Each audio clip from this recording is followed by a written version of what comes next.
যখন একটা সন্ত্রাসী হামলার ঘটনা কোনো আলেমের গায়ে ঘটলে, আলেমের সাথে যদি কোনো সন্ত্রাসী হামলার ঘটনা ঘটে, যখন স্থানীয় নেতারা ৯-৬ করে বিচার করে, তখন কিন্তু সেটা আর এখানকার ইস্যু থাকবে না, সেটা গোটা বাংলাদেশের ইস্যু হয়ে দাঁড়াবে।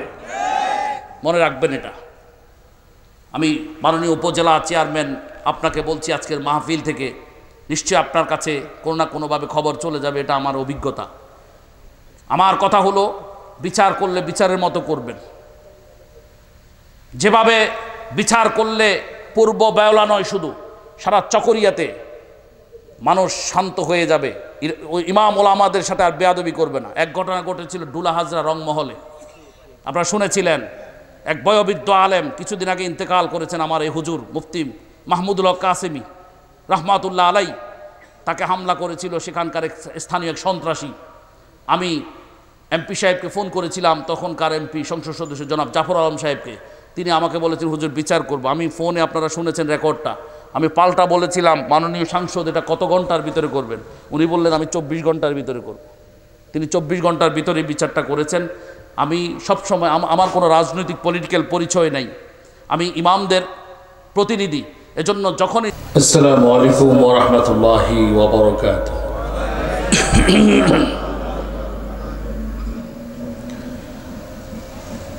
আলহামদুলিল্লাহ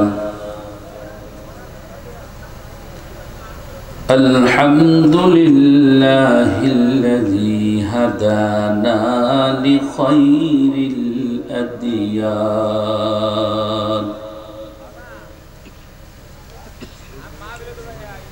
ওয়া শাররাফানা বিসাআদাতি ওয়া শরীআতিল ইসলাম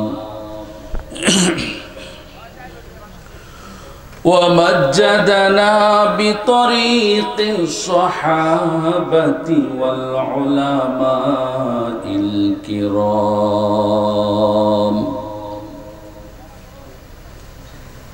ونشهد أن لا إله إلا الله وحده لا شريك له وأشهد أن سيدنا ومولانا محمدا عبده ورسوله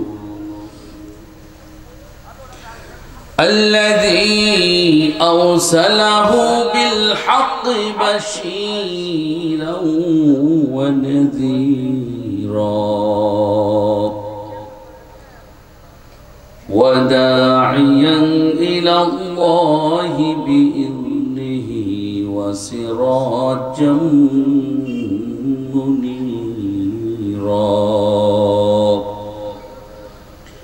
صلى الله عليه وعلى آله وأصحابه وبارك وسلم تسليما كثيرا كثيرا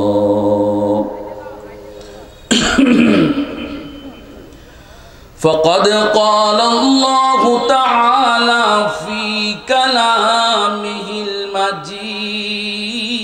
المجيد والفرقان الحميد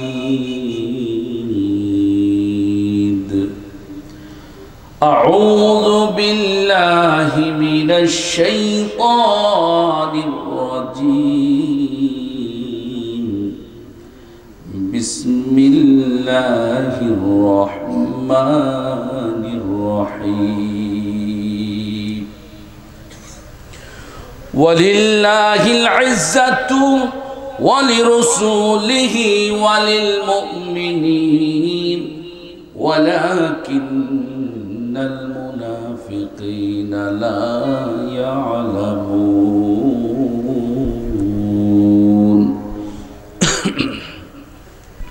وقال النبي صلى الله عليه وسلم عليكم بسنتي وسنة الخلفاء الراشدين المهديين كلهم عدل. وقال الله تعالى في شان حبيبه إن الله وملائكته يصلون على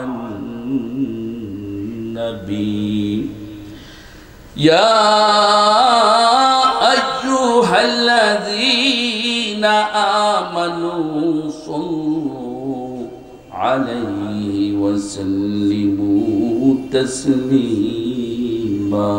بلغ العلا بكماله كشف الدجى بجماله حسنت جميع خصاله صلوا عليه وآله. সকল দরুদ ইব্রাহিম পড়ি। اللهم صل على محمد وعلى آل محمد كما صليت على إبراهيم وعلى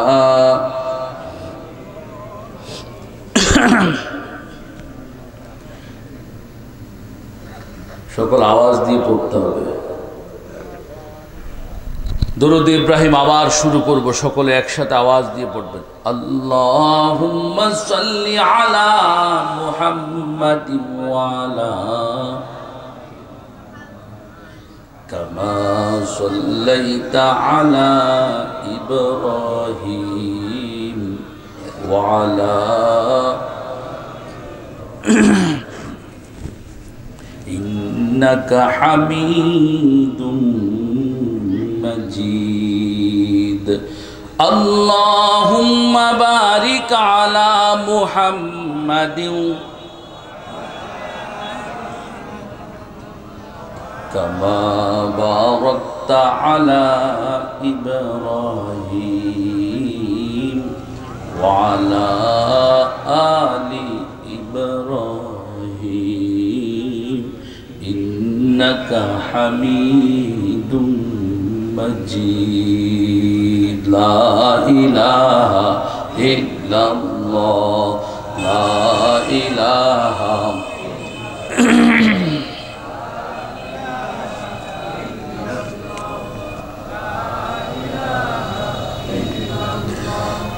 لا إله إلا الله মুহাম্মাদুর রাসূলুল্লাহ সাল্লাল্লাহু আলাইহি ওয়াসাল্লাম। দেশের অত্যন্ত গুরুত্বপূর্ণ জেলা কক্সবাজারের চকরিয়া উপজেলার অন্তর্গত পূর্ব বড় বেওলা 5 নং ওয়ার্ড কালাগাজী শিকদারপাড়া আল আমিন যুব সংগঠনের উদ্যোগে আয়োজিত আজকের 8ম ঐতিহাসিক সিরাতুন নবী সাল্লাল্লাহু আলাইহি ওয়াসাল্লাম মাহফিলের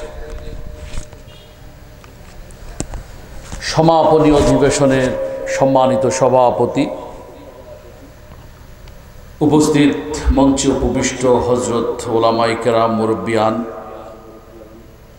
বিভিন্ন স্থান থেকে সমাগত ইসলামী তৌহিদি জনতা, সকলকে আন্তরিক মোবারকবাদ জানাচ্ছি। আজকের মাহফিলের নাম আপনারা দেখতে পাচ্ছেন, এটি সিরাতুন নবী সাল্লাল্লাহু আলাইহি ওয়াসাল্লাম মাহফিল। বাংলাদেশের সবচেয়ে বেশি সিরাতুন নবী মাহফিল হয় চট্টগ্রাম বিভাগে। এটা খুবই খুশির খবর। চট্টগ্রামের মানুষ বিশেষ করে চট্টগ্রাম জেলা এবং কক্সবাজার জেলা, রাঙ্গামাটি, বান্দরবান কিছুটা, ওদিকে ফেনী, নোয়াখালী, লক্ষ্মীপুর কিছুটা, কিন্তু চট্টগ্রাম এবং কক্সবাজারের মানুষ অন্যান্য জেলার তুলনায় নবী আলাইহিস সালামকে বেশি ভালোবাসে। আলহামদুলিল্লাহ বলে। এ নামের প্রতি তাদের খুবই আকর্ষণ। দিনের বেলায় খুবই জ্যাম থাকে বিদায় আমি গত রাতেই স্লিপারে করে চলে এসেছি ঢাকা থেকে এখানে। আমি ঢাকা থেকে ওদিকে ওই অঞ্চল পুরোটা দেখেছি, অন্ধকারে নিমজ্জিত, অনেকটা মানে লোকজন, জনমানুষ শূন্য শূন্য ভাব মনে হচ্ছিল রাস্তাঘাট। কিন্তু রাত 3টা বাজেও আমি দেখেছি চট্টগ্রামের মসজিদগুলোতে সেখানে সরগরম অবস্থা। গতকাল শবে বরাতে এখানকার মানুষের ইসলামী চেতনাবোধ নিশ্চিতভাবে স্বীকার করতে হবে অন্যান্য জেলার তুলনায় অনেক বেশি। আল্লাহ এই জমিনকে, এই মাটিকে কবুল করেন, আমিন।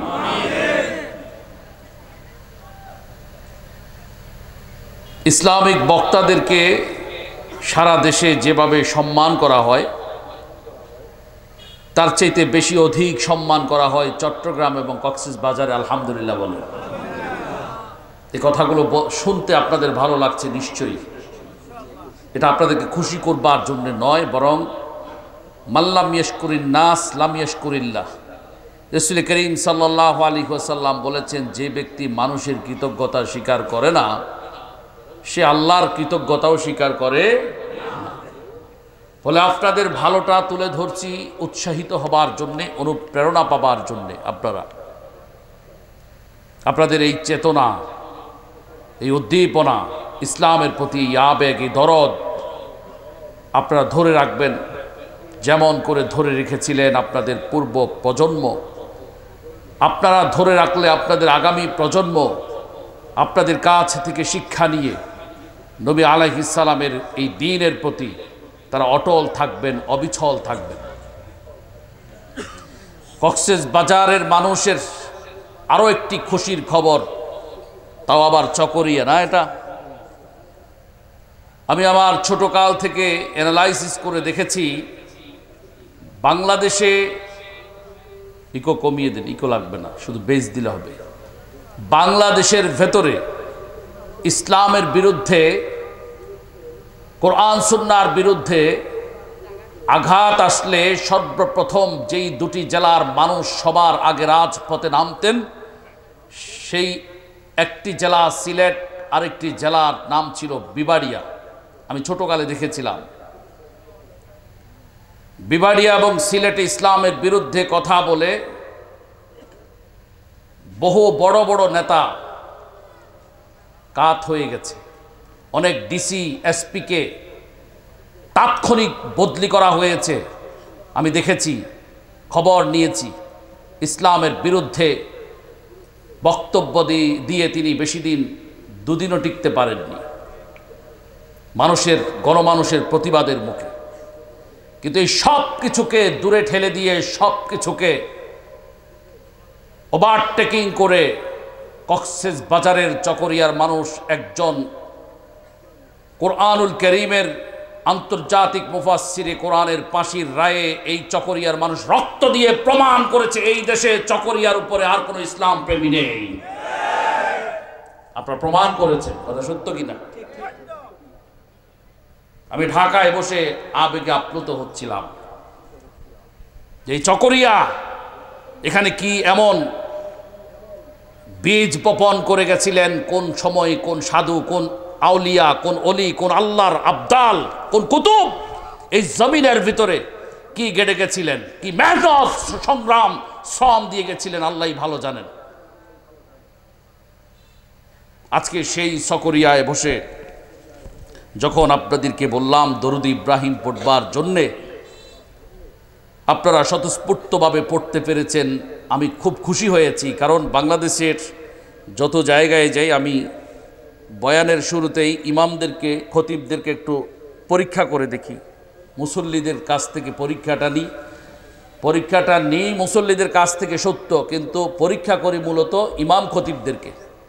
সেটা কিভাবে আমি দেখতে চাই, দেখি যে এই এলাকার মুসল্লিরা দরুদ ইব্রাহিম পারে কিনা।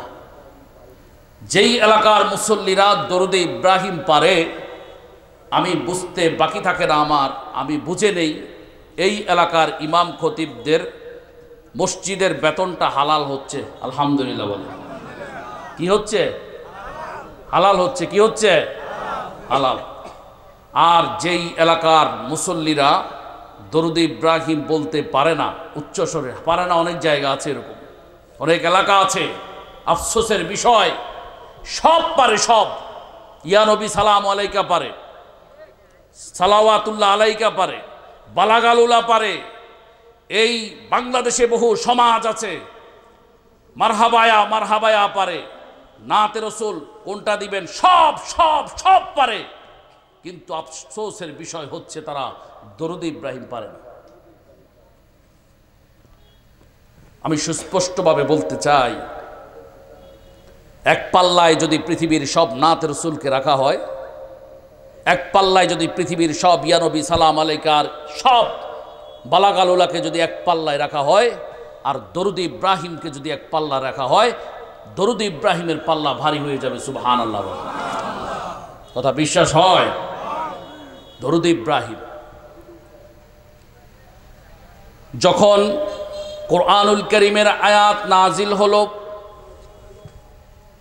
ইন্নাল্লাহা ওয়া মালাইকাতাহু ইউসাল্লুনা আলান নবী ইয়া আইয়ুহাল্লাযীনা আমানু সাল্লু আলাইহি ওয়া সাল্লিমু তাসলিমা।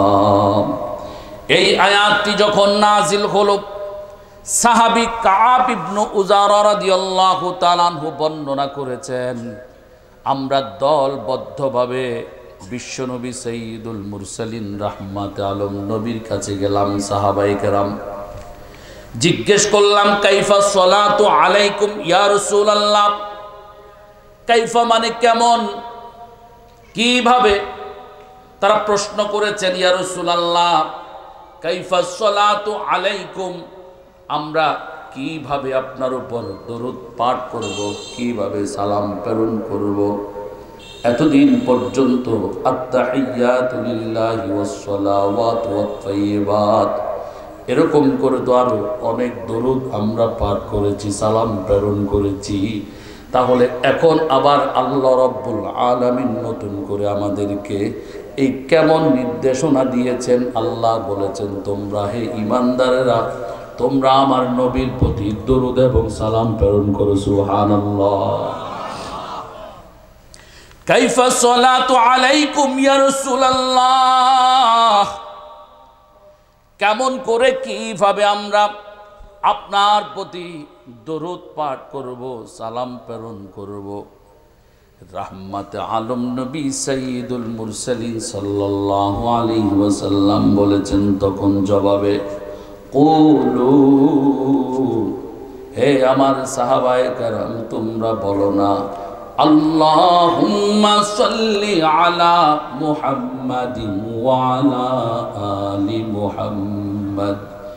সবাই বলেন, আল্লাহুম্মা সাল্লি আলা মুহাম্মাদিন ওয়া আলা আলি মুহাম্মাদ কামা সাল্লাইতা আলা ইব্রাহিম ওয়া আলা আলি ইব্রাহিম ইন্নাকা। আল্লাহুম্মা বারিক আলা মুহাম্মাদিন ওয়া আলা আলি মুহাম্মাদ কামা বারাকতা আলা ইব্রাহিম ওয়া আলা আলি ইব্রাহিম ইন্নাকা হামিদুম মাজিদ। मेरा नबी मेरा नबी मेरा नबी है। ओ मेरा नबी मेरा नबी मेरा नबी है। ओ मेरा नबी मेरा नबी मेरा नबी है। ओ मेरा नबी मेरा नबी मेरा नबी है। वो हाशिमी मक्की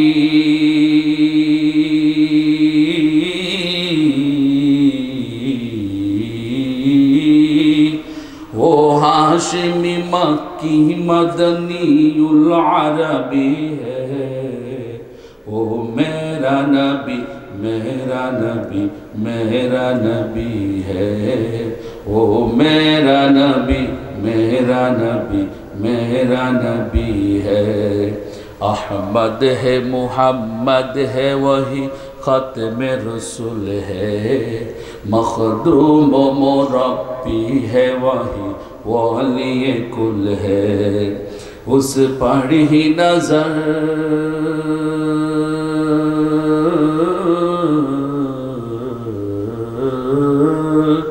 उस पर ही नजर सारे जमाने के लगी है। ओ मेरा नबी मेरा नबी मेरा नबी है। ओ मेरा नबी मेरा नबी। अल्लाह का फरमा अलम नशरह लका सदरक मंसूब है जिससे वरफ़अना लका ज़िक्रक। अल्लाह का फरमा अलम नशरह लका सदरक मंसूब है जिससे वरफ़अना लका ज़िक्रक। जिस ज़ात का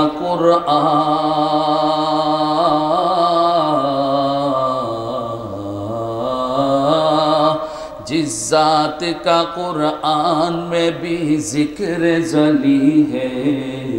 ओ मेरा नबी मेरा नबी मेरा नबी है। ओ मेरा नबी मेरा नबी मेरा नबी है। चकोरियार मानुष सय्यिदुल मुरसालिन रहमत आलम नबी बोलेছেন, যেই ব্যক্তি আমি নবীর উপরে একবার দরুদ পাঠ করবে, সাইয়্যিদুল মুরসালিন বলেন তার আমল নামার ভিতরে 10টা নেকি লেখা হয়ে যাবে। যেই ব্যক্তি আমি নবীর উপর একবার দরুদ শরীফ পাঠ করবে, নবী আলাইহিস সালাম বলেছেন উম্মত তাহলে মনে রেখো ওই দরুদ পাঠকারীর আমল নামা থেকে 10টা গুনাহ মুছে ফেলে দেয়া হবে। সাইয়্যিদুল মুরসালিন রাহমাতে আলম নবী বলেছেন উম্মত যেই ব্যক্তি আমি নবীর উপর একবার দরুদ শরীফ পাঠ করবে তার জন্য 10টা ইজ্জতের দরজা খুলে দেয়া হবে। যেই ব্যক্তি আমি নবীর নামে একবার দরুদ শরীফ পাঠ করবে তাহলে মনে রাখবা আমার উপর দরুদ পাঠকারীর জন্য 10টা বেইজ্জতির দরজা বন্ধ করে দেয়া হবে। যারা সর্দার আছেন মাতবার আছেন আপনাদেরকে বলি, যারা বিচারের রায় দেন আপনাদেরকে বলি, বিচারের রায়টা দেওয়ার আগে বিচার শুরু করার আগে একবার দরুদ শরীফ পড়ে নেবেন, তাহলে বিচারটা সঠিক হওয়ার সম্ভাবনা দিবেন তিনি কে। মনে রাখবেন কোনো ভালো কাজ শুরু করবেন, ঘর থেকে বের হবেন, কোনো একটা নেক কাজ শুরু করবেন, ব্যবসার শাটার খুলবেন, দোকানের শাটার খুলবেন, একটা ভালো কাজ শুরু করতে যাচ্ছেন, একবার দরুদ শরীফ পাঠ করবেন, আমার আল্লাহ রব্বুল আলামিন ওই কাজের ভিতরে বরকত দিয়ে দিবে। আয়ে খাতমে রসুল ফখরে ইমাম শাহে মদিনা देखला दे मुझे मंजारे गुलजारे मदीना। आए खत्मे रसूल फखरे इमाम शाहे मदीना देखला दे मुझे मंजारे गुलजारे मदीना। गुलजारे मदीना गुलजारे मदीना गुलजारे मदीना गुलजारे मदीना ऐ खत्म रसूल फख्र उमम शाह मदीना देखला दे मुझे मंजर गुलजारे मदीना मदीना देखते चाই কারা কারা আল্লাহু আকবার আল্লাহ তুমি সবগুলো হাতকে কবুল করো अल्लाह ने मकाई में यकी काबा बनाया उस काबा का काबा तेरे मरकद को बनाया अल्लाह ने मकाई में यकी काबा बनाया उस काबा का काबा तेरे मरकद को बनाया हर साल में हाजी चल जा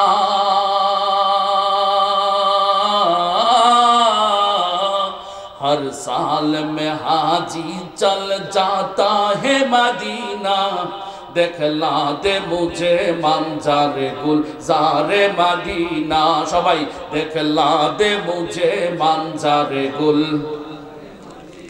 সবাই বলেন আল্লাহ সবাইকে মদিনা দেখাবে ইনশাআল্লাহ সবাই বলেন দেখলা দে মুঝে मंजर गुलजारे मदीना गुलजारे मदीना गुलजारे मदीना गुलजार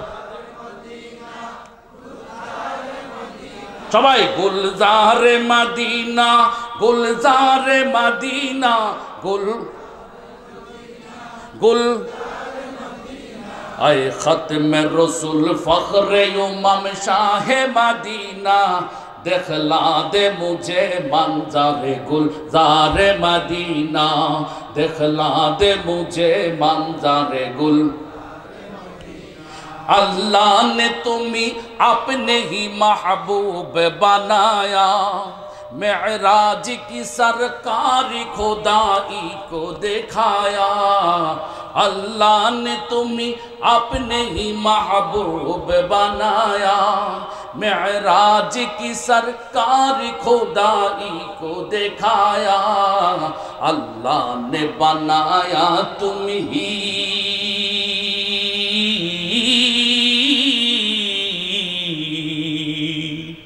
अल्लाह ने बनाया तुम्हें सुल्तान मदीना देखला दे मुझे मंजर गुलजारे मदीना सबाई बोलें देखला दे मुझे मंजर गुल सबाई देखला दे मुझे मंजर गुल गुलजारे मदीना गुलजारे मदीना गुलजारे मदीना गुलजारे मदीना ऐ खत्म रसूल फख्र उमम शाह मदीना दिखला दे मुझे मंजर गुलजारे मदीना दिखला दे मुझे मंजर गुलजारे मदीना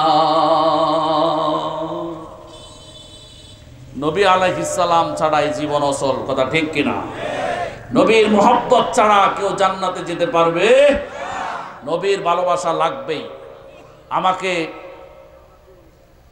বিষয় দেয়া হয়েছে বর্তমান প্রেক্ষাপট এবং মুনাফিক চিনার উপায় কি মুনাফিকের পরিচয় তা আমি শুরুতে যেহেতু এটা সিরাতুন নবী সাল্লাল্লাহু আলাইহি সাল্লাম মাহফিলের জন্য নবীর কিছু শান বর্ণনা করলাম এই মাহফিলের সাথে সামঞ্জস্য রেখে এখন আমার আলোচ্য আয়াতটি থেকে আমি কথা বলবো সূরা মুনাফিকুন বাইর রাসূল করিম সাল্লাল্লাহু আলাইহি সাল্লাম নবুয়ত পাওয়ার আগে 40 বছর পর্যন্ত দলমত নির্বিশেষে তিনি জনপ্রিয় ব্যক্তি ছিলেন মক্কাতুল মুকাররমায় 40 বছর আগে নবী যখন ইন্তেকাল করেছেন নবী যখন জন্মগ্রহণ করেছেন নবীর জন্মের সময় নবী নবজাতক শিশু চতুর্দিকে খবর ছড়িয়ে গেছে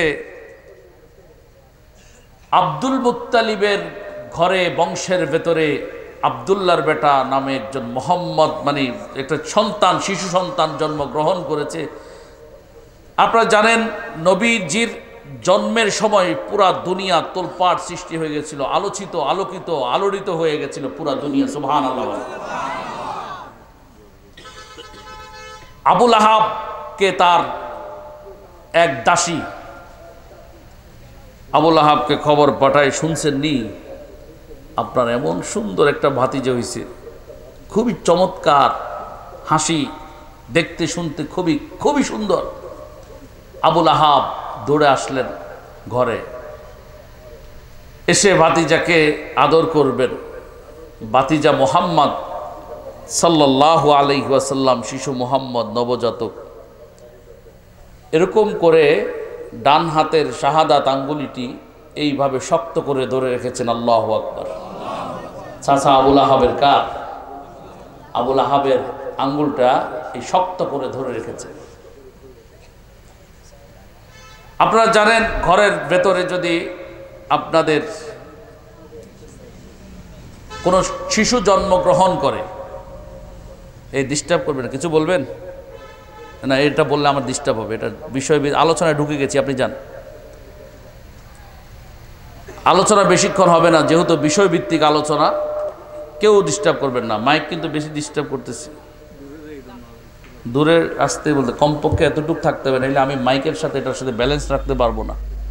আমি যখন ওয়েটিং রুমে ছিলাম আমি দেখতে পাচ্ছি, কারণ যেই সকল মাহফিলের ভেতরে সাউন্ড সিস্টেম এবং মাইক একসাথে চলে, সেখানে কমপক্ষে এক বিগত অথবা 4 আঙ্গুল, কমপক্ষে 4 আঙ্গুল দূর থেকে বক্তাকে কথা বলতে হবে। এই জন্য আমি মাইকের উপর ট্রেনিং করা লোক, সাউন্ড সিস্টেমের উপর আমি ট্রেনিং করা মানুষ।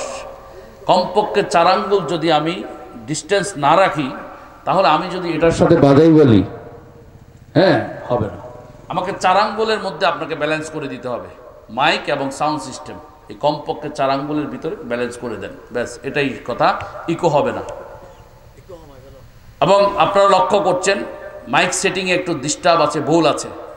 এই যে আমি যে কথা বলছি এগুলো আবার বাড়ি খেয়ে এদিকে আসতেছি নি, এদিক থেকে একটা পাচ্ছি আওয়াজ, ওদিক থেকে একটা পাই, ওগুলো খেয়াল রাখতে হবে।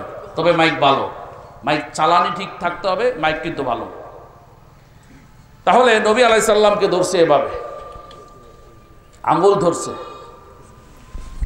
আবু লাহাব এত খুশি হয়েছে, কারণ এই আঙ্গুল এই শিশু মুহাম্মদ তার ভাতিজা আর কারো ধরে নাই, শুধু তারটা ধরেছে। সুবহানাল্লাহ। শুধু চাচা আবু লাহাবেরটা ধরছে, আর কারোটা ধরে নাই। আচ্ছা, আপনার ঘরের ভেতরে একটা প্রথম সন্তান যেটা আসে, ভাইয়ের হোক বোনের হোক, ঘরের প্রথম প্রজন্ম যেটা জন্মগ্রহণ করে, এটার আদর কিন্তু সবচেয়ে বেশি। যদিও মুহাম্মদ সাল্লাল্লাহু আলাইহি সাল্লাম সবার আগে আসেননি, এর আগেও হয়তো বা এসেছিলেন তাদের ঘরে সন্তান তাদের অন্যান্য ভাইদের থেকে, কিন্তু মুহাম্মদ সাল্লাল্লাহু আলাইহি সাল্লাম যেহেতু স্পেশাল একটা শিশু, এটা তার জন্মেই আলোচিত আলোড়িত আলোকিত হয়ে সবাই বুঝে গেছে যে এটা যেন তেন কোনো শিশু নয়। তো মুহাম্মদ সাল্লাল্লাহু আলাইহি সাল্লাম এভাবে ধরলেন, আঙ্গুলটা ধরার সাথে সাথে আবু লাহাব এত খুশি হয়েছে, এই খুশির ঠেলায়, এই খুশির জোশে সে তার দাসীটাকে মুক্ত করে দিয়েছে। আল্লাহু আকবার।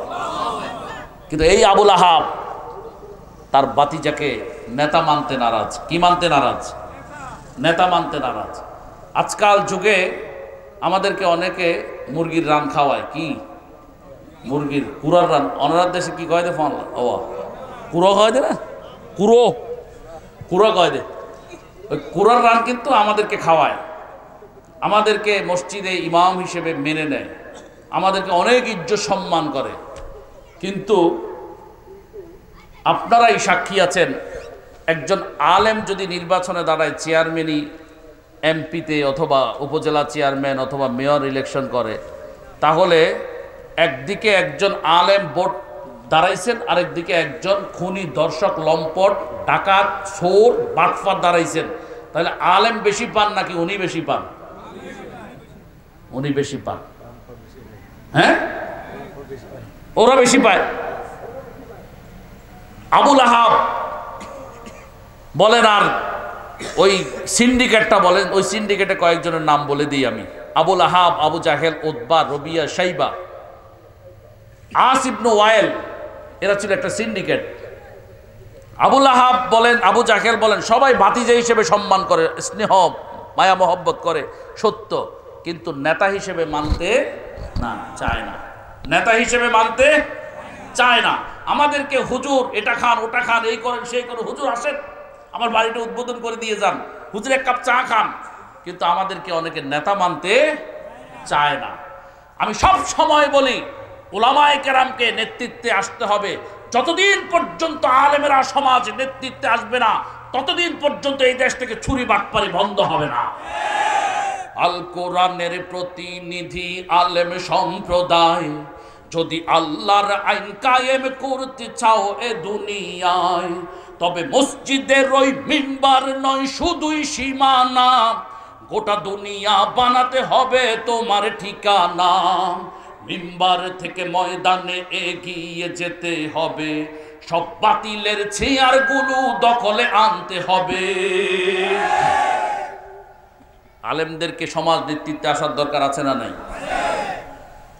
আলেমরা সমাজ নেতৃত্বে আসলে, উলামায়ে কেরাম যদি রাষ্ট্র ক্ষমতায় আসে, আলেমরা যদি উপজেলা চেয়ারম্যান, মেয়র, পৌরসভা মেয়র হয়, সংসদীয় আসরে যদি নেতৃত্বে আসে, এদেশে সকল চুরি বাটপারি লম্পটগিরি খুনি দর্শন বন্ধ হয়ে যাবে। এদিকে তোমায় মিম্বার দিয়ে করিয়ে ইমামতি, ওদিকে বাতিল বনে যায় দেখো সমাজে সেনাপতি। না পড়ে নামাজ কাটালো যারা জীবন জিন্দেগি, ক্ষমতার জোরে তারা হয়ে যায় মসজিদে সভাপতি। করে ইমামের সাথে যখন যেমন তেমন আচরণ, করে ইমামের সাথে যখন যেমন তেমন আচরণ, সুযোগ পেলে করতে চায় খুতবা নিয়ন্ত্রণ। হক কাতারে বসতে হবে এ যেন তাদের ফ্যাশন, হক কাতারে বসতে হবে এ যেন তাদের ফ্যাশন। কখনো দাঁড়িয়ে মসজিদে দেয় রাজনৈতিক ভাষণ। আল্লাহর ঘরে আল্লাহর আইন কায়েম করতে হলে শুধু ইমামতি নয় সভাপতিও তোমাকে হতেই হবে। আলেমদেরকে নসিহত করতেছি, কাদেরকে? আলেমদেরকে। বুকে সাহস রাখতে হবে।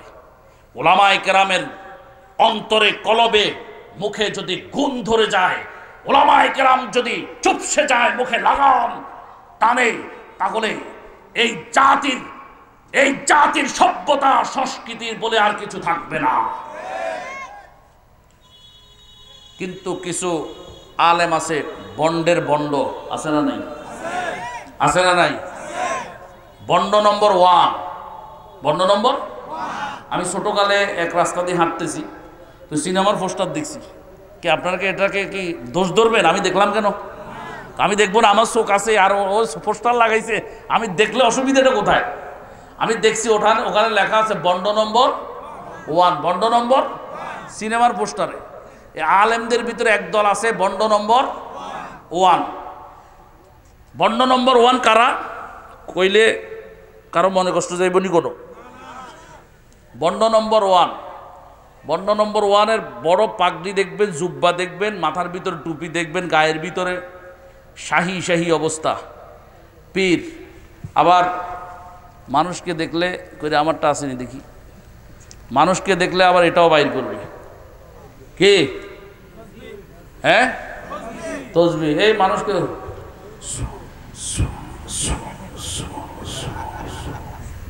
আছে না নাই? এদিকে এক যুবক রাস্তার পাশে এক বৃদ্ধকে ঘুষি দিয়ে, দাড়ি ধরে ঘুষি দিয়ে মুখ ফাটাই ফেলছে। আর এই বন্ড হুজুর রুমাল টেনে অথবা পাগড়ি লাগাইয়া চলে যাচ্ছে। এতে হুজুর না বন্ড? হুজুর না বন্ড? আচ্ছা, এই এলাকায় একটা খানকা, আমি পীর, আমার এই এলাকাতেই শত শত মুরিদ, আছে না নাই? এই এলাকায় জুলুম, শোষণ, নির্যাতন এমনভাবে চলছে, আমি পিসাব যদি 10 জন মুরিদ নিয়ে দাঁড়াই, 20 জন মুরিদ নিয়ে দাঁড়াই, অথবা অন্যায়ের প্রতিবাদে ডাক দিই, তাহলে আমার পিছনে কিন্তু অসংখ্য মানুষ হাজির হয়ে যাবে।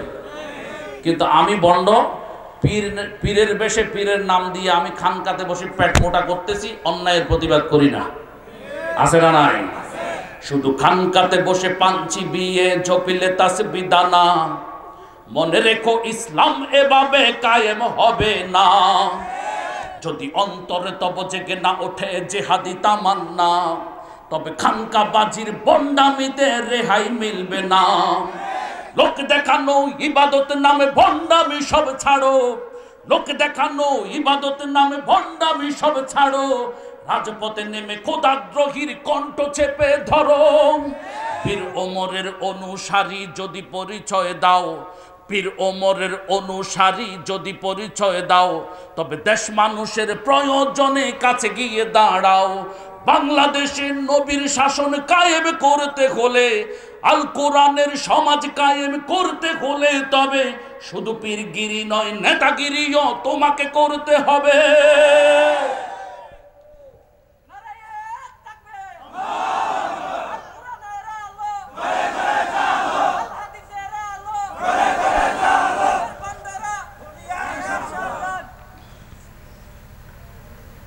স্লোগান তো দেন ঠিক আছে, আজকে তো স্লোগান তো দেন ঠিক আছে, কিন্তু অনেক এলাকা এমন আছে মাহফিলগুলোতে এই ধরনের হক কথা বললে, পোলাপাইন স্লোগান দিলে পরের দিন তালিকা করা হয়, ঠিক নি বাবা?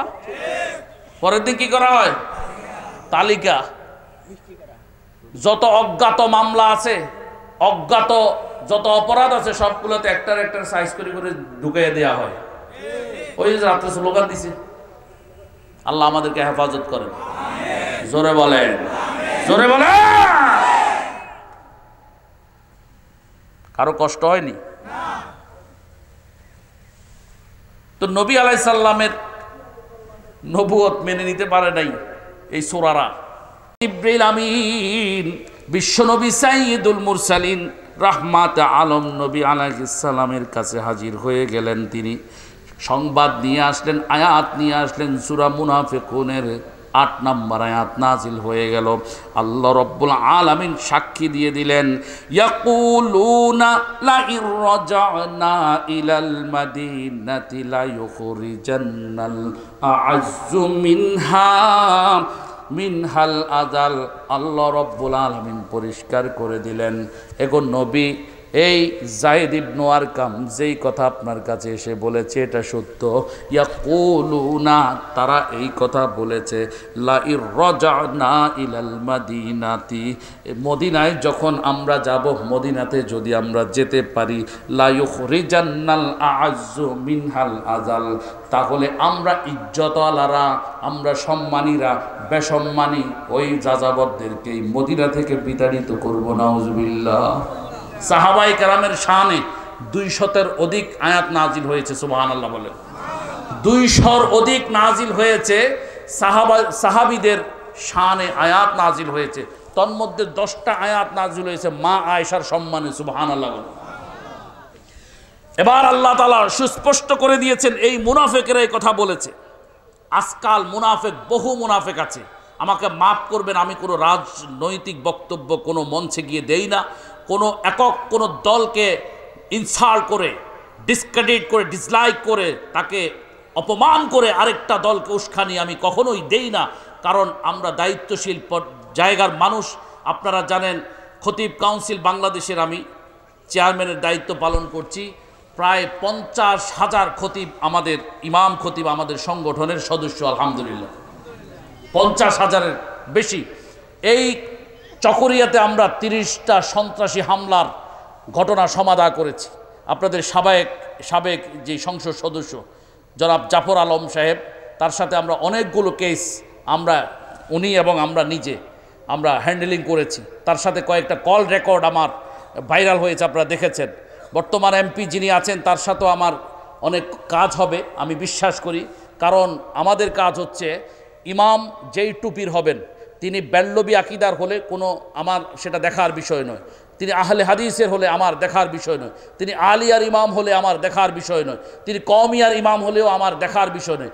আমাদের কাজ হচ্ছে ইমাম, খতিব, মুয়াজ্জিন, খাদেম এবং মাদ্রাসার শিক্ষক, মাদ্রাসার আলেম, এদের উপর কেউ যদি হামলা করে, অন্যায়ভাবে সামাজিকভাবে তাদের উপর জুলুম করে, তখন আমরা প্রথমে এই কথাটা লোকাল থানাকে জানাই, স্থানীয় সংসদ সদস্যকে জানাই, স্থানীয় নেতৃবর্গকে জানাই। তারা যদি ব্যর্থ হন, ব্যর্থতার পরিচয় দেন, অবশ্যই আমরা সেটা পুলিশ সুপার মাহফুজ সাহেবকে জানাবো। এরপরেও যদি আমরা ব্যর্থ হয়ে যাই, সেখান থেকে বিচার না পাই, আমরা চট্টগ্রাম বিভাগের যে ডিআইজি আছেন নূরে আলম মিনা সাহেব, আমরা তাকে জানাবো। সেখান থেকেও ব্যর্থ হয়ে গেলে আমরা অবশ্যই সেটা স্বরাষ্ট্র মন্ত্রণালয়কে জানাবো। আমি গত 10 দিন আগে মাননীয় স্বরাষ্ট্রমন্ত্রীর সাথে দেখা করেছি। আমি লিখিতভাবে তাকে দিয়েছি, দেখেন সারা দেশের চিত্র, কিশোর গ্যাং আমার ইমামদেরকে অন্যায়ভাবে হামলা করে, নুন থেকে চুন কষলেই সমাজের চিহ্নিত সুদখোর, মাদকসেবী, চিহ্নিত বাটপার, চোর ডাকাতেরা আমার আলেমদের গায়ের উপর হামলা করে। এবং আপনাদের এই বেওলাতেও সম্প্রতি একটি ঘটনা ঘটেছে। আমি আজকে সন্ধ্যার দিকে উপজেলা চেয়ারম্যানকে ফোন করেছি, আজকে সন্ধ্যায়, ফজলুল করিম সরওয়ার সাইদি বোধহয় ওনার নাম। আমি ফোন করেছি, বলেছি আমি আমার সংগঠন থেকে আনুষ্ঠানিকভাবে দাবি জানাচ্ছি, আমি শুনেছি এই বিচারটা আপনি নিজেই হ্যান্ডেলিং করবেন বলছেন, ফলে আমরা আর থানা, পুলিশ, এসপি, ডিসিকে জানালাম না, আপনি এটা সমাধা করবেন সুষ্ঠুভাবে, আমরা সেটাই কামনা করছি। আমি দেখব তিনি কি বিচার করেন। যদি তিনি বিচার সুষ্ঠুভাবে, সুন্দরভাবে করেন, আমি তাকে দোয়া করব, আমি তার জন্য দোয়া করব মাহফিলের প্যান্ডেলে প্যান্ডেলে। আর যদি এই বিচারে 9-6 হয়, আমি আল্লাহর কোরআন হাতে রেখে এই মাহফিলে সবাইকে সাক্ষী রেখে বলছি, প্রয়োজনে এই মামলা, এই কেস, এই ঘটনাটা স্বরাষ্ট্র মন্ত্রণালয়ে যাবে, বিচার হতেই হবে। একজন আলেমের গায়ে একজন আওয়াম হাত দিবে, এখানে কোনো পলিটিক্যাল কোনো ইস্যু নয়, এটা মাদ্রাসা ইস্যুতে একজন আলেমের গায়ে হাত দিবে, এই ঘটনা এদেশের মানুষ, এদেশের ইসলাম প্রিয় মানুষ মেনে নিবে না। এবং আমার সবচেয়ে বড় সাহস হচ্ছে এই জায়গায়, আমি দেখেছি যখন কোনো সামাজিকভাবে ইমাম, খতিব, মুয়াজ্জিন, খাদেম, মাদ্রাসার মোতামিম, শিক্ষক নির্যাতিত হলে কোনো মানুষ আমি দেখি নাই তাকে আওয়ামী লীগ, বিএনপি, জামাত, হেফাজত, খেলাফত, জমিয়ত, এটা সেটা, তারা এগুলা মানে না, বরং সব দলমতের মানুষ ওই মুসলিম ইমাম আলেমদের পক্ষে থাকে। এটাই আমাদের বড় শক্তি। সেদিন এক ওসি, কোম্পানিগঞ্জের ওবায়দুল কাদের সাহেবের ওসি, তিনি বলেছিলেন এক সন্ত্রাসীর বাবাকে, দুর্দর্শ সন্ত্রাসী, ইমামকে মাথায় তুলে আসড মারছে, ইমামকে মাথায় তুলে আসড মারছে। আমরা গিয়েছি সেখানে, সে বাগাড়ম্বর গলায় কথা বলতে চাইছিল, ওসি সুস্পষ্টভাবে বলেছে, মিয়া কিছু বুঝো, ইমাম আলেমরা ধর্মীয় ইস্যু, সেন্সিটিভ ইস্যু, অত্যন্ত স্পর্শকাতর ইস্যু, তুমি মিয়া কিছু বুঝো? নেতাগিরি সব জায়গায় চলে না, নেতাগিরি সব জায়গায় চলে না। আমরা শুধু একটু উস্কানি দিলে হবে, এই বেওলার ঘটনা সারা বাংলাদেশ তামা হয়ে যাবে, ঠিক কিনা? শুধু একটু উস্কানি দেব, একটু উস্কানি, কিন্তু উস্কানি দেওয়ার জন্য সংগঠন করি নাই, উস্কানি দেওয়ার জন্য সংগঠন করি নাই। সেদিন আমাকে ডিআইজি মহোদয় ধন্যবাদ জানিয়ে বলেছেন, আপনারা যে কাজ করতেছেন এটা তো আমাদের কাজ, আমরা মিউচুয়াল করে দিই, আমরা ঘটনাটাকে দাঙ্গার যেন সৃষ্টি না হয় সেজন্য আমরা মিট করার চেষ্টা করি। কিন্তু দাঙ্গা তো হয়ে যায় তখন, বিএনপি বলেন, জামাত বলেন, আওয়ামী লীগ বলেন, সরকার দল বলেন, বিরোধী দল বলেন, যারাই আমার ইমামদের পক্ষে কাজ করে আমরা তাদের জন্য দোয়া করি। মাননীয় সংসদ সদস্য সাবেক জনাব জাফর আলম সাহেবের জন্য আমি আজকেও দোয়া করি, আল্লাহ তার সম্মান বাড়াইয়া দেন। আমার ইমামদের জন্য করলে আমিও দোয়া করব, এটাতে আমি কে সে আমি দেখব না সেটা। এরপরে পেকুয়াতে এক জায়গায় ইমাম মারছে, আমি ওনাকে ফোন করেছি, উনি বলছেন হুজুর আমি বিচার করতেছি, উনি ওটাও বিচার করেছেন। আমি মাননীয় সংসদ সদস্য এই যে এখানে মেজর ইব্রাহিম বীর উত্তম, আমি ওনাকে আগে থেকেই চিনি, উনিও আশা করি আমাকে চিনেন। তো আমি ওনার কাছে অনুরোধ রেখে যাচ্ছি, আজকে এখানে আনুষ্ঠানিকভাবে এটা রেকর্ড হচ্ছে, অথবা এখানে অনেক মানুষ আছে, মাননীয় সাংসদ জনাব মেজর ইব্রাহিম বীর উত্তম, আপনাকে বলছি আপনি এই ঘটনা সঠিকভাবে বিচারের আওতায় আনবেন। আপনি এই উপজেলার বর্তমান অভিভাবক, অবশ্যই বিচার হতে হবে। আমি খবর রাখবো, আগামীকাল পরশু আমি খবর নিব এটার বিচার কি হয়েছে। যদি বিচার না হয় আমি প্রয়োজনে ঢাকার প্রেস ক্লাবে সংবাদ সম্মেলন করব। বিচার হতেই হবে। কোন সন্ত্রাসীর বিচার। আশ্চর্য ব্যাপার হলো কি জানেন, এই ঘটনাগুলো বিচার 72 ঘন্টার ভিতরে করতে হয়। 72 ঘন্টা। ডাক্তাররা আমাকে বলেছে, হুজুর এই যে বিচারগুলো করেন সাইকোলজিক্যালি মানুষের মেধা, মানুষের মানে শক্তি, মানুষের যেই জ্ঞান শক্তি, মুখস্থ শক্তি, মানুষের যেই সেন্টিমেন্ট, এটা 72 ঘন্টা পর্যন্ত এক নীতিতে থাকে, একরকম থাকে। 72 ঘন্টার পর এটার মধ্যে পরিবর্তন হয়। আমি দেখেছি বহু নেতা আছে, হেরা মনে করছে হেরা শিয়ানা, আমরা কিছু বুঝি না। বহুত নেতা আছে কি করে এই ধরনের ঘটনা ঘটলে, তো যখন সে ইচ্ছে করবে যে অপরাধীকে মানে বাঁচাইয়া দিবে, যদি মনে করে যে আমি একজন নেতা, আমি কি করব, বিচারটা আমার কাছে যেহেতু এসেছে, আমি ইউনিয়ন চেয়ারম্যান, আমি উপজেলা চেয়ারম্যান, আমি এমপি, আমি অমুক, আমি তমুক, আমি কি করব ওই অপরাধীকে মানে বাঁচাইয়া দিব। তখন এ কি করে জানেন, আমি তো একটু ব্যস্ত আছি, বিচারটা আগামী সপ্তাহে হবে। এখানেও বোধহয় নেতা একটা আছে, ঠিক নেই? আলহামদুলিল্লাহ, আমি আপনার কাছে সহযোগিতা চাই। আমি জানি আপনি উল্লেখযোগ্য মানুষ, আমি বুঝেছি। আমি আপনার কাছেও সহযোগিতা চাই। এই যে ফাঁসিয়াখালীর চেয়ারম্যান হেলালি ভাই আছে না, আলহামদুলিল্লাহ উনি আমার কয়েকটা বিচার করে দিয়েছে। আমি এগুলোর নাম ধরে ধরে দোয়া করি। সাইমন সরোয়ার কমল ভাই অনেক বিচার করেছে আমাদের ইমামদের পক্ষে। যারাই করবেন আমি ভাইয়ের জন্য দোয়া করবো। আপনারা সবসময় ইমাম ওলামারা নির্যাতিত হলে একটু কাজ করবেন। আলহামদুলিল্লাহ, আল্লাহ এই দাড়ি আপনি নিজে রাখতে পারেন নাই, দাড়ি আল্লাহ রাখাইছে, ঠিক নি? কে রাখাইছে? আল্লাহ রাখাইছে। না হলে আপনার মুখে দাড়ি এটা অসম্ভব ছিল, কারণ আপনার কোনো মাদ্রাসায় পড়েননি, মানে আলেম নন, কিন্তু এই জায়গায় থেকে যে পাঞ্জাবি পরেছেন, দাড়ি রেখেছেন, আল্লাহর দান এটা, ঠিক নেই? আল্লাহ ভাইয়ের হায়াতে বরকত দেন, আমিন। আপনাদের সবার সহযোগিতা চাই। সবাই গণসচেতনতা তৈরি করবেন। এই যে ইমামকে মারল, এই যে আলেমটাকে মারল, এটার বিচার আপনারা চান কি চান না? চান কি চান না? বিচার হতেই হবে, আমরা নজর রেখেছি ইনশাআল্লাহ। আমি আমার জেলা দায়িত্বশীলেরা, জেলা নেতৃবৃন্দ গত সপ্তাহে পুলিশ সুপার সাহেবের সাথে দেখা করেছেন। আমি নিজে ফোন করে শিডিউল নিয়ে দিয়েছি। মাহফুজ সাহেব, তিনি আমাদেরকে খুব ভালোবাসেন। আমি ফোন করেছি যে স্যার আপনার সাথে আমার দায়িত্বশীলের দেখা করবে। কেন দেখা করবে জানেন? কক্সবাজার শহরে একটা এলাকা আছে শাসি চৌধুরী মসজিদ। শাসি চৌধুরী মসজিদ আপনারা চিনেন কিনা আমি জানি না, পৌরসভার ভিতরে। সেখানে হাটাজারি মাদ্রাসার 24 জন উস্তাদ গেছে। হাটাজারির মাদ্রাসার ছোট বড় মিলেই কয়জন উস্তাদ? 24 জন উস্তাদ গেছে। তো এরা গেছে সেখানে একটা শিক্ষা সেমিনারে। যাওয়ার পর সেখানকার যিনি ইমাম, মানে কন্টিনিউ ইমাম যিনি, তো তিনি বলছেন হাটাজারির যিনি প্রধান কারি, তার নাম হলো কারি জহিরুল হক, বাড়ি বোধহয় আপনাদের এখান থেকে জহিরুল ইসলাম নাকি চকরিয়ায় সম্ভবত বাড়ি। তো ওনাকে দিছে ইমামতি করার জন্য। তো উনি বলছে না, আমি ইমামতি না করি, মাওলানা সাইফুল্লাহ কাসিমি সাহেব সেখানকার স্থানীয় একজন আলেম, তো তিনাকে দিছে। তিনি দাঁড়ালেন কেন? তার প্রতিবেশী একজন আছে না, আমি যতই বড় আলেম হই, আমার বাড়ির পাশের একজন আমাকে আলেম মনে করেন, এরকম আছে না, থাকতে পারে। তো তিনি কি করছেন, তার নাম বাবু, ওই ছেলেটার নাম বাবু চৌধুরী। এই বাবু চৌধুরী কি করছে, হুজুর মানে আকামত হয়েছে, হুজুর এখানে দাঁড়াইছে মাগরিবের নামাজে ইমামতি করবে, কলা সেফে ধরে হুজুরকে এক ধাক্কাইয়া মারি, ওই যে ধাক্কা মেরে কোথায় ফেলে দিছে? ফ্লোরে ফেলে দিছে। এটা কি ন্যায় হয়েছে না অন্যায় হয়েছে? একটা মসজিদের মেহরাবে একজন আলেমকে অপমান করছে। আমি সাথে সাথে এরকম একটা মাহফিলে বয়ান করতেছি, আমার সহকারী ফোন ধরাই দিছে, হুজুর একটা দুর্ঘটনা, এই মুহূর্তে আপনাকে হাটাজারি মাদ্রাসা থেকে ফোন করছে, ধরতে হবে। তা আমার ওস্তাদ আশরাফ আলী নিজামপুরি সাহেব হাটাজারির, তো তিনি আমাকে ফোন ধরাই দিয়েছেন। আমি ফোন বললাম, বলে একটু জরুরি অ্যাকশন নিতে হবে, জরুরি কথা বলতে হবে। আমি ওখানে বসেই কক্সবাজার সদর থানার ওসিকে ফোন করেছি। ফোন করার পর তিনি ব্যবস্থা নিয়েছেন। পরদিন এসপিকে ফোন করেছি। এই ছেলেরা আমাকে পর্যন্ত হুমকি ধুমকি দিছে। আমি এখনও বলতেছি, আমি কোনো বড় কোনো নেতাও নই, আমাদের এত বড় কোনো পাওয়ার নাই। আল্লাহর কসম, আমাদের পাওয়ার হলো ইমানি শক্তি। কি শক্তি? ইমানি শক্তি। আমরা কোনোদিন অন্যায় করলে আমাদেরও বিচার হোক, আমি অন্যায় করলে আমারও বিচার হবে। আমি শুধু এটা বলি যে অন্যায় করার পর তিনি কি এমপি না উপজেলা চেয়ারম্যান না ইউনিয়ন চেয়ারম্যান, আমরা এটা দেখব না। ইমাম খতিব মুয়াজ্জিনের গায়ে হাত তুললে সবার বিচার হতে হবে। আপনারা কি শুনেছেন কুমিল্লার লালমাইতে এক ইউনোরকে আমরা বিচারের আওতায় এনেছিলাম, আনতে বাধ্য করেছিলাম। কুমিল্লার লালমাইতে একটা বিভিন্ন টেলিভিশন চ্যানেলে এটা খবর আসছে না, দেখেন নাই? আমার বক্তব্য শুনেন নাই আপনারা? সেখানে একজন ইউএনও তিনি ইমামের পিছে পিছে দাঁড়াইছে, ইমাম শুধু বলছে ভাই একটু সাইডে যাই দাঁড়ান। ওই সাইডে যাই দাঁড়াবো মানি আমি এই এলাকার ইউনো। হ্যাঁ, এরপরে তার নামে মামলা রেডি করছে 4টা। কয়টা? 4টা। এরপরে তাকে হুমকি ধমকি নানাভাবে।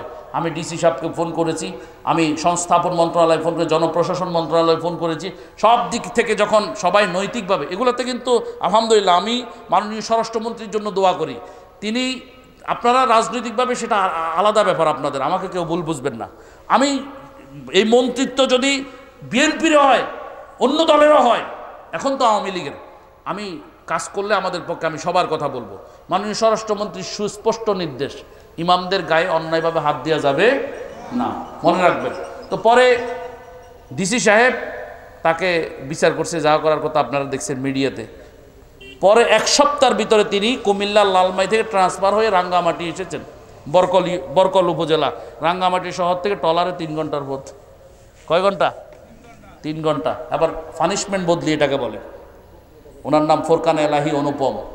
সুতরাং অন্যায় করলে, আমি এখানে ওয়াজ করতেছি না আজকে, অন্যায় করলে কিন্তু আমি নিজেও ধরা পড়বো। আমি বড় বড় কথা বলতেছি, অন্যায় করলে আমি ধরা পড়বো। আল্লাহর ওয়াস্তে আলেম ওলামার সাথে বেয়াদবি আমরা করব না। তাহলে আল্লাহ তাআলা আবার বলেছেন, যখন এই মুনাফেকি করলো যে মদিনায় যাইয়া লই, বাদাইম্মাদেরকে ঝেঁটিয়ে বিদায় করা হবে। কোরআন শরীফে আয়াতে আল্লাহ পাক বলে দিয়েছেন। এখন বাদাইম্মারা বলতে মক্কা থেকে যারা আসছে তাদের সবাইকে বলছে, কিন্তু সেখানে নবী আছে না নাই? ওই গ্রুপটাতে মক্কার যেই মুসাফির গ্রুপ মুহাজির, সেই মুহাজিরের ভিতরে আমাদের নবী আছে না নাই? নবীও আছে। তখন আল্লাহ তাআলা জবাব দিয়েছেন এই মুনাফিকের বিরুদ্ধে, ওয়ালিল্লাহিল ইজ্জাতু ওয়ালি রাসূলিহি ওয়ালিল মুমিনিন। এই খবরদার মুনাফিকেরা, খবরদার শুনে রাখো, সমস্ত ইজ্জত আল্লাহর জন্যে। জোরে জোরে বলেন সুবহানাল্লাহ। কার জন্যে? ওয়ালিল্লাহিল ইজ্জাতু, ইজ্জত কার জন্যে? ওয়ালি রাসূলিহি, রাসূলের জন্যে, সম্মান রাসূলের জন্যে। ওয়ালিল মুমিনিন, এবং মুমিনদের জন্যে। ওয়ালাকিন্নাল মুনাফিকিনা লা ইয়ালামুন, আল্লাহ বলেছেন এই কথাটা মুনাফিকেরা জানে, মুনাফিকেরা জানে না। সুতরাং আজকের যুগে কোনো মুনাফিক যদি থাকো, যদি মনে করো আমি নেতা, আমি অমুক, আমি সমুক, আমি ওই, আমি সেই, হুজুর মারলে কি হয়েছে, মৌলবী মারলে কি হয়েছে, মুসল্লি মারলে কি হয়েছে, মুরব্বীদের সাথে বেয়াদবি করলে কি হয়েছে, সব কিছু, আমি তো এখানকার নেতা, আমি তো সব কিছু।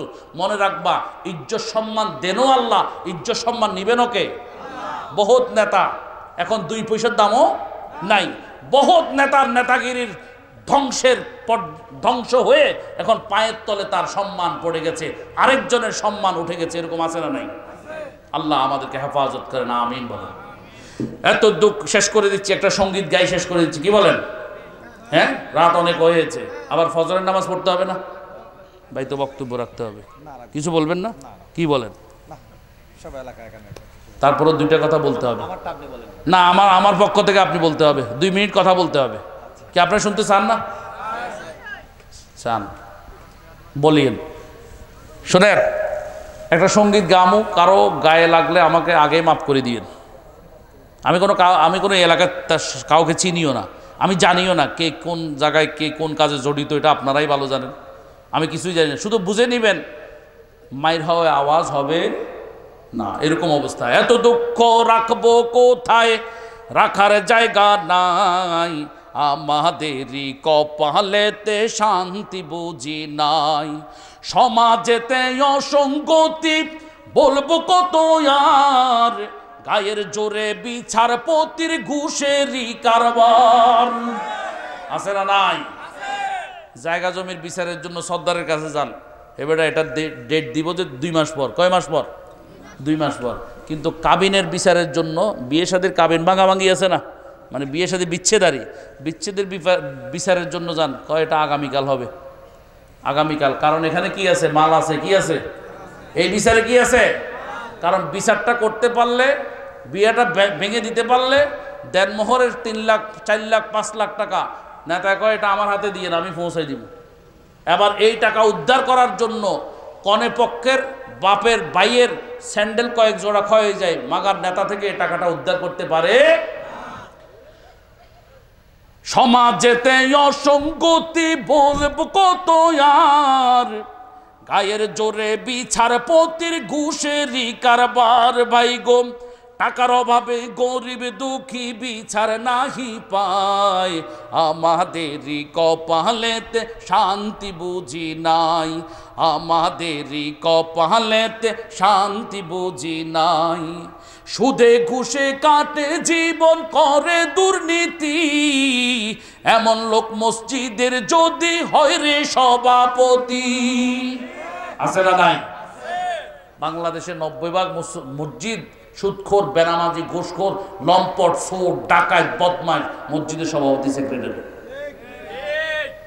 আমাদের কাছে রিপোর্ট আছে না, ইমাম সাহেবের বয়ান এদিক সেদিক হইলেই চাকরি শেষ। চাকরি কি? নতুন ইমাম লাগাবে একটা। সুদের কথা কইলেও ইমামের চাকরিটা নাই ভাই গো, ঘুষের বয়ান করলেও খতিবের চাকরিটা নাই, আমাদেরই কপালেতে শান্তি বুঝি নাই ভাই গো, আমাদেরই কপালেতে শান্তি বুঝি নাই। বড় ছোট নাই ভেদাভেদ, কোথায় মান সম্মান, বাপের সমান মুরব্বিকে করছে অপমান।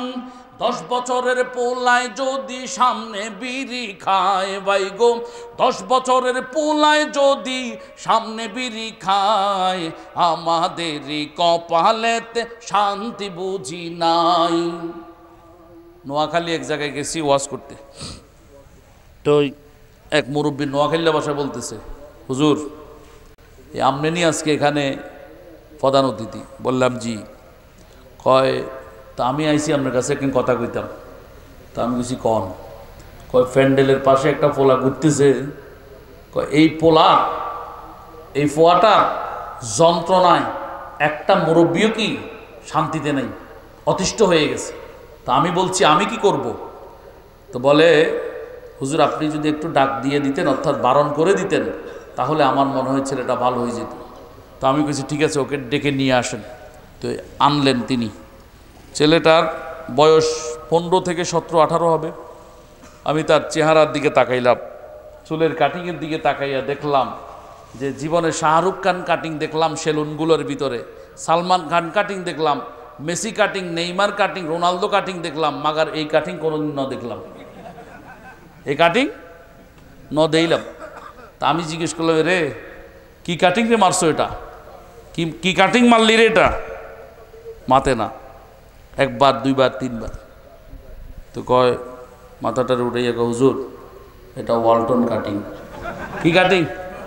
কি কাটিং? আপনার নাম শুনছেন কোনোদিন? দেখেন এটাও বের হয়ে গেছে।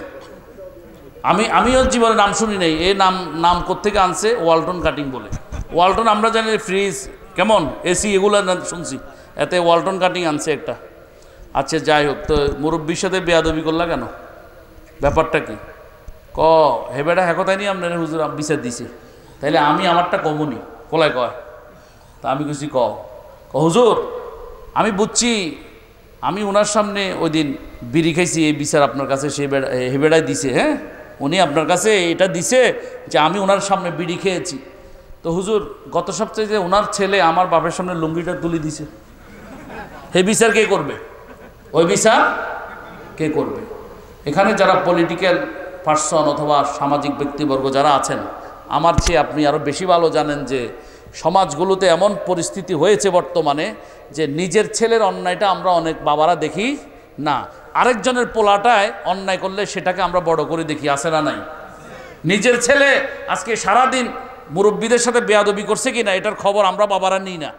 নিজের ছেলে কারো কিছু চুরি করলো কিনা, কারো উপর জুলুম করলো কিনা, নেতা হিসেবে কারো প্রতি অবিচার করলো কিনা, নেতার বাবায় ওই মুরব্বী জিজ্ঞেস করে না। কিন্তু আরেকজনের ছেলে যদি উত্তর দিকে ফিরি পেশাবো করে, হয়তো এতের হোলা ফোয়ায়, ওই তার ফোয়ায় ঘুরাই দিয়ে পশ্চিম দিকে। এই অবস্থা। আল্লাহ তাআলা আমাদেরকে হেফাজত করে না, আমি আল্লাহ হেফাজত করে না, আমি ওয়া আখিরু দাওয়ানা আলহামদুলিল্লাহি রাব্বিল আলামিন ওয়া মা তাওফীকি ইল্লা বিল্লাহ ওয়া মা আলাইনা ইল্লাল বালাগ। ভাই দুইটা কথা